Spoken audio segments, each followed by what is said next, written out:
Hai, bună ziua tuturor, mă numesc Nicolae și sunt nou pe acest canal. Astăzi o să vă prezint prima mea rețetă de pe acest canal. Voi prezenta o rețetă de vară. Frigărui la grătar cu o salată de vară, foarte gustoasă. Avem nevoie de următoarele ingrediente: sweet chili pentru frigărui, sare, piper, ceapă verde, ghimbir, lămâie, usturoi, ceapă roșie, semințe de susan, floarea soarelui și dovlecel, ulei, boia dulce și mărar uscat, roșii sherry pentru salată. Aici avem puiul deja tăiat de gata, am pus ulei, piper, sare și boia. Și o să-i pun următoarele ingrediente: ghimbir,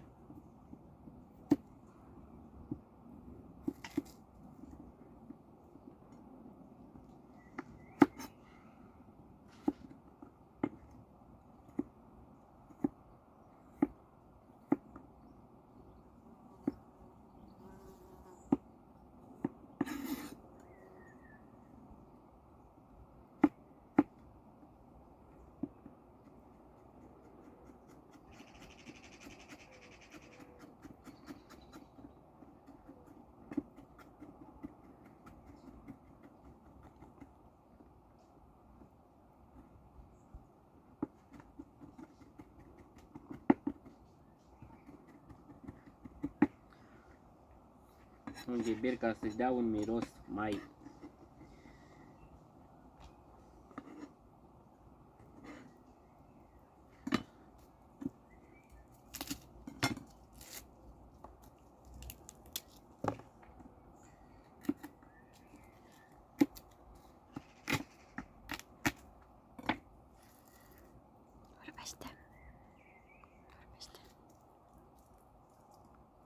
puțin usturoi pentru un plus de savoare,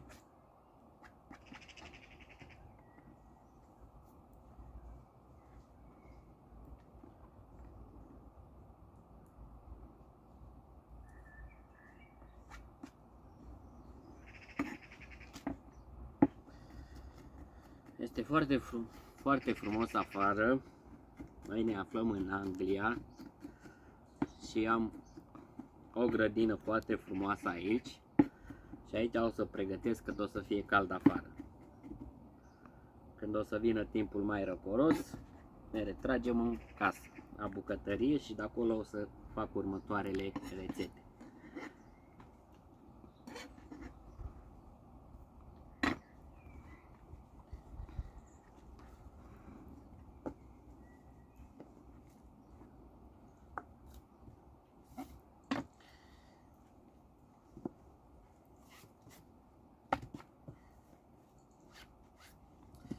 Ok, puțină zeamă de lămâie,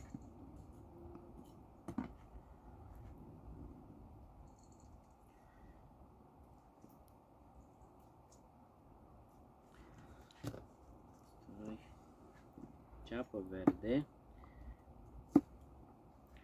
pentru o arome mai intensă,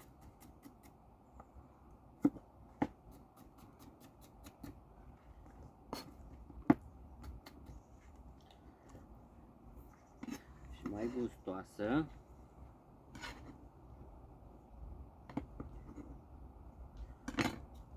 acum puțin o să-l mixăm, să facem un fel de bites.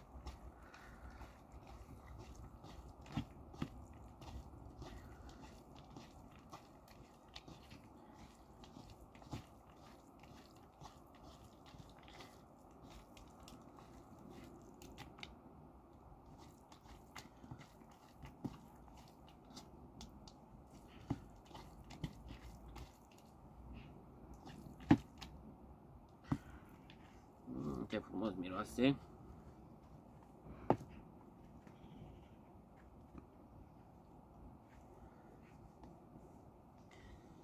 Tragem un pic pe mâini și acum O să pregătim salata.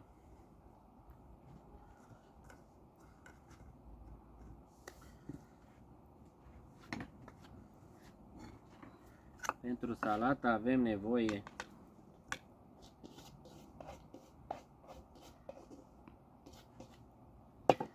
carnea o lăsăm puțin ca să intre bine condimentele. Acum o să pregătim salata.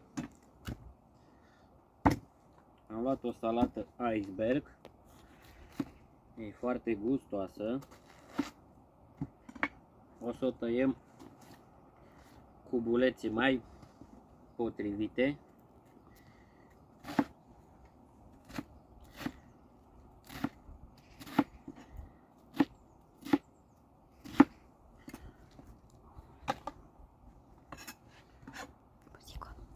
Sper că o să ne ajungă pentru 2 persoane, e perfect. Ok. Acum avem niște roșii sherry culese din grădină. Câteva roșii sherry. Serduszko, faci moving cebulka. Faci moving cebulka.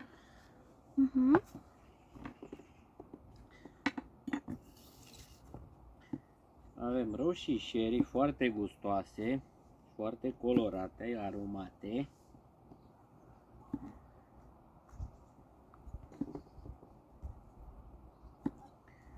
Sper să fie foarte gustoasă salata.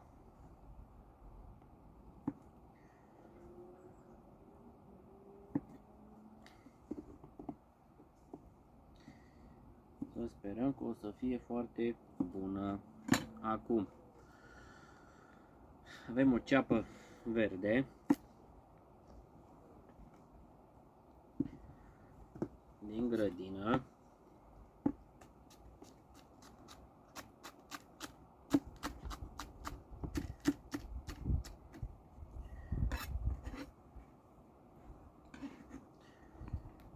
Acum, ca să fie mai aromată și mai gustoasă, o ceapă roșie, care o să folosim jumătate de ajuns.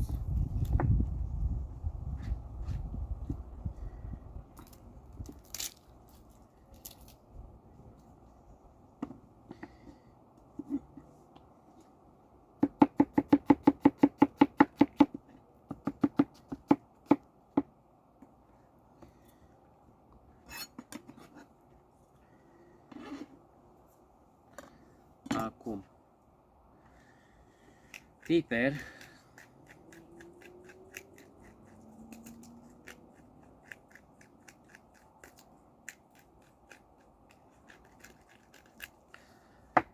sare,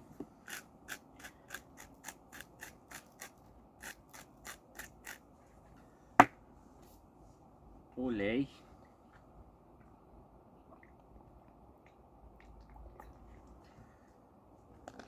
puțin mărar uscat,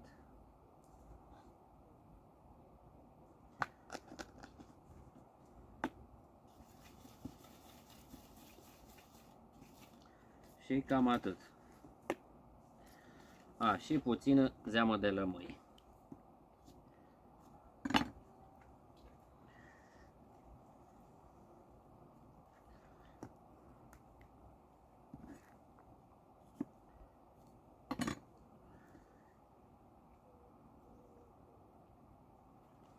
Să fie mai aromată.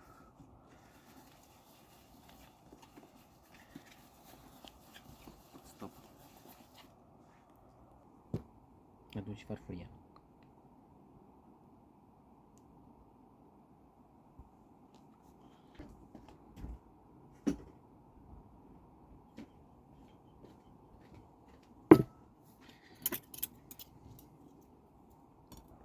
Acum o să mixăm un pic salata să asozioneze cu tot ce am pus înăuntru.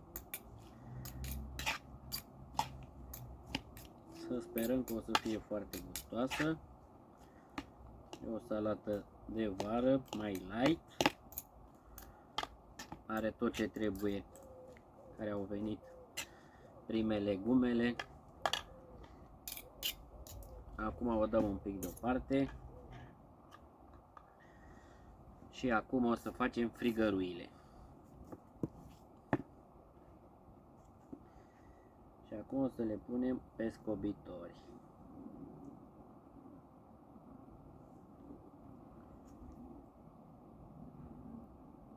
Miroase foarte bine, să sperăm că o să fie și gustoase.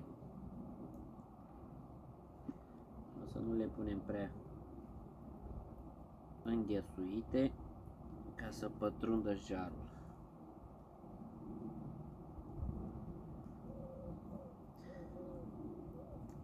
Arată foarte bine. Următoarea. Și foarte gustoase. Să sperăm că o să fie. Acum vedem la sfârșit.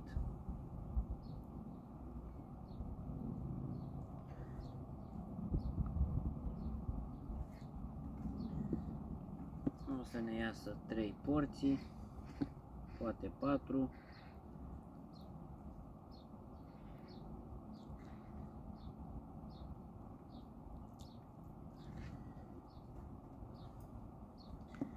O să ne iasă una mai micuță.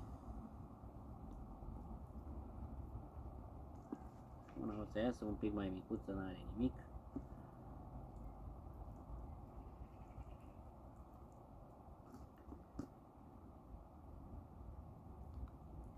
Nu e foarte fragil puiul și nu se pune bine pe frigăruie.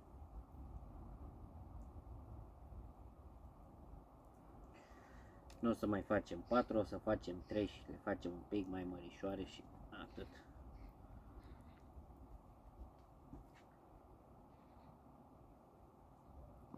Și astea sunt frigăruile, arată foarte bine. Acum să ne apucăm să aprindem grătarul. Ne spălăm un pic cu apă, că aici nu avem apă curentă. Ne spălăm așa, că suntem în natură. Foarte frumos în natură. Miroase a iarbă verde, a flori, a pomi. Și acum să aprindem grătarul. Avem un grătar mai mic, că nu ne trebuie foarte mare. Pentru ce avem noi de pregătit nu ne trebuie. Acum să sperăm că și să aprinde.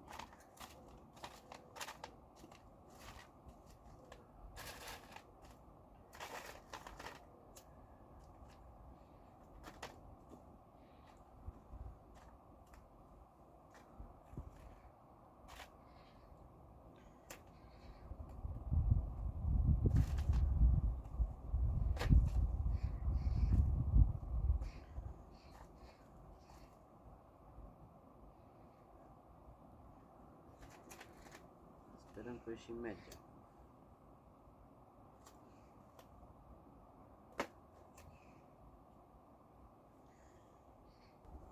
Gata, acum grătarul nostru este pregătit pentru frigărui.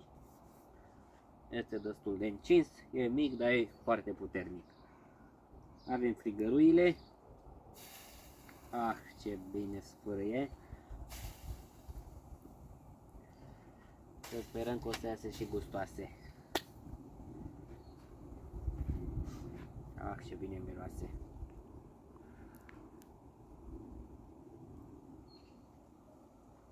Acum așteptăm să facă frigăruile. Între timp pregătim salata.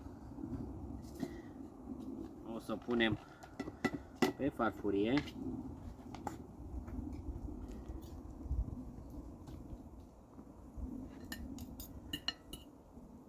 Ăla nu trage farfica cu... Nu face this noise. Atunci o să punem, uite așa, foarte frumos. Facem o farfurie cât de cât prezentabilă, să fie frumoasă.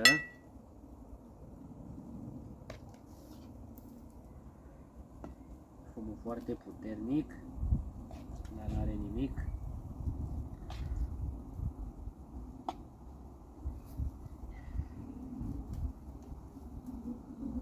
Foarte bine arată.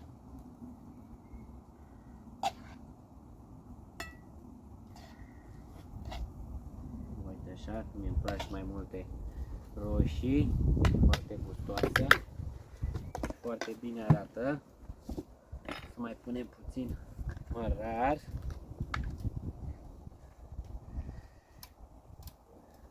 Uite așa, ca să fie foarte gustoasă.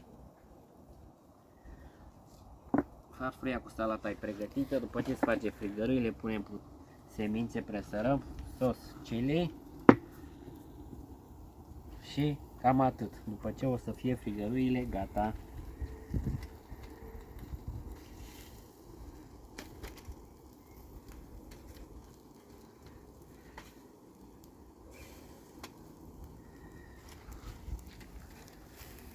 Ah, ce bine arată. Este cam mititel grătarul nostru, dar asta este. Nu avem ce să facem.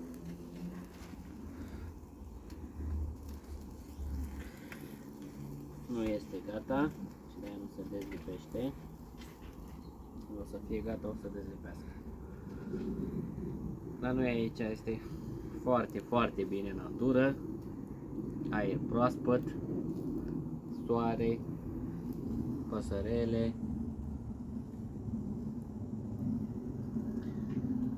și cam atât. Așteptăm să facă mâncarea că este foarte foame.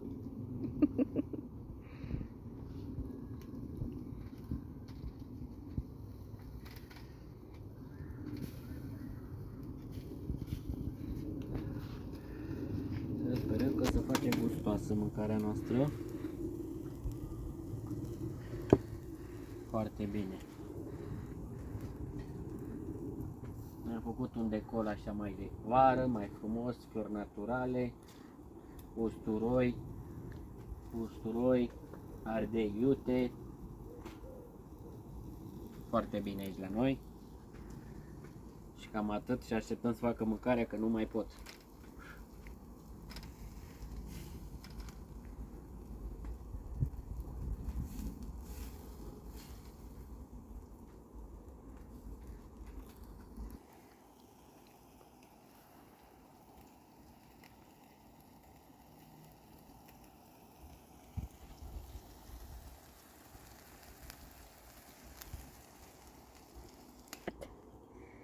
Acum frigăruile noastre sper că sunt gătite.